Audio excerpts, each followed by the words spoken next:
Hey everyone. Yeah. This is a new video. Yes. I haven't done one of these in a while, but today we're going to be talking about God's design for love.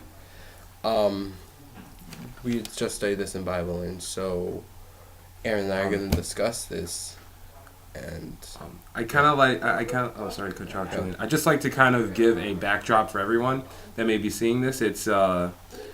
We're learning it from this book called Marriage and Family Life. I don't know if you can see that. Well, it looks probably backwards, but anyways, probably flip that around. But it's this textbook that we're studying in school. It's called Marriage and Family Life, and we're going to release an audio file that has like the whole discussion about what we were talking about from lesson one. But for those that really don't really have the time or just happen to stumble on this video, we just wanted to give you guys just the short version of what we talked about in this lesson. This might actually be like 5 minutes long. Basically, we were talking about Step one in a relationship, any relationship, well, particularly dating, because we're talking about dating. But step one in this lesson that we got was that all relationships need love. So if you want to have a proper dating relationship, you have to know what love truly means for you. You have to have a definition of love in your mind. Now, I don't know what your definition may be, but the Bible tells us what love is. Bible talks about love in 1 Corinthians chapter 13. It says love is patient, love is kind, love does not boast about itself, it does not insist upon its own way. Now, this love is specifically talking about a form of love which is called agape love. Now, agape love is known to be impartial and unconditional, meaning it's basically the foundation for commitment. It's not fueled by what someone looks like. It's not fueled by just because someone gives you something. That's not love. You can say you love them, but it really doesn't have a lasting foundation. You have anything to add, Julie? Yeah, there were 3 types of love. I'm probably going to put them up here somewhere. You have agape love, which is what Aaron was talking about. Then you have philia love, which is like friendships, like friends, your best friend, your... Oh, dude, there's a chart. You want to upload the chart? Yeah, maybe later. Yeah, upload the chart. I'll probably put that up there somewhere. And eros love, which is passionate love, the intimacy that you have between a boyfriend and girlfriend, between a husband and wife. It's basically what happens to your mind when you look at a person of the opposite sex and you say, wow, that person is... Same sex. Or same sex, yeah. Or if you say that person is attractive, it's basically the part of you that gets turned on, so... Okay. We also learned that God didn't when God created Adam, he didn't just make Eve like how he made a mate for all the other animals.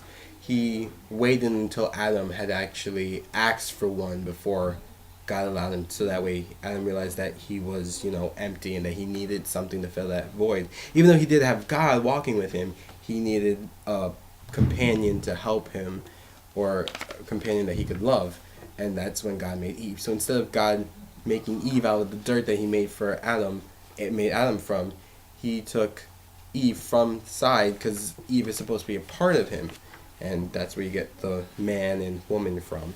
And this all talks about, that all builds the foundation for the foundation of this lesson, is that we as human beings, we all need love. And so as far as intimate relationships go between opposite sex or the alternative lifestyle, it's just all based on the fact that we all need a mate, a partner. Yeah. Okay. There are 4 hazards, where love is concerned, that the book had talked about. The first one was it's easy to fall in love. It was basically saying that whoever you date, if you're in this teenage range, is that between 5 to 10, 15 years from now, you may end up marrying them. That's the whole point of the dating game, or the dating, what's the word I'm looking for? purpose of dating. Yeah, it's just a dating game. It's either you're gonna break up with this person or get married to this get person. married to them. Even though I realize that some people actually date because their friends are dating, or that they're like, oh, I'm lonely and I need a girlfriend, or I need someone to make me feel complete. Yeah, I mean, there's a lot of reasons why people date, and a lot of things that they're talking about. It's not built on a foundation. If your relationship isn't built on a foundation, it's not going to last very long. If you're dating just for popular status, if you're dating because you think you like someone, but you haven't really found that foundation as to why you like that person, chances are that relation is fueled by infatuation and nothing more, which could be personal appearance or just the person's mannerisms, or perhaps it is that you're just looking for love that you're not receiving at home. You know, there's a lot of people that just hop from different relationships to another relationship just because, you know, their parents, or there's issues between the relationships within their own home, you know, divorce, or, you know, just very turbulent times that their family's going through. And so one of their outlets that they choose is, you know, to go and date other people, which really is not a good outlet, because you're only looking at it as a pastime, something to keep your mind off of it, something to I guess, you know, fuel your natural desires. Number 2, you can fall madly in love with the wrong person. Yeah, I could easily make a Frozen reference here, but You could. I mean, Frozen's a very popular movie. Yeah, let me just say it.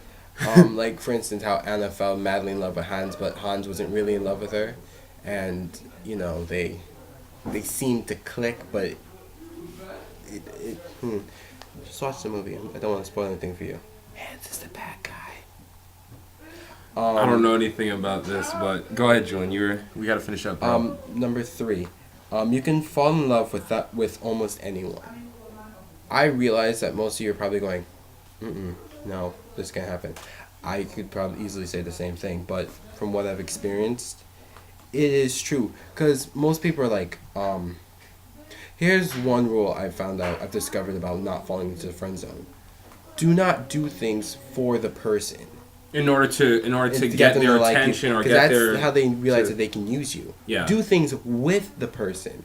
That means that way you spend more time with them, you hang out, and that person can be able to start liking you. And do not try looking away when they talk to you. Try sometimes looking them in the face. Don't go...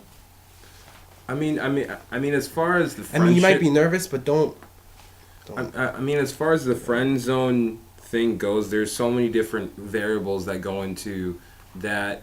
But as far as what we're trying to address is, you know, is the keys to starting a proper relationship, the foundation for starting a proper relationship.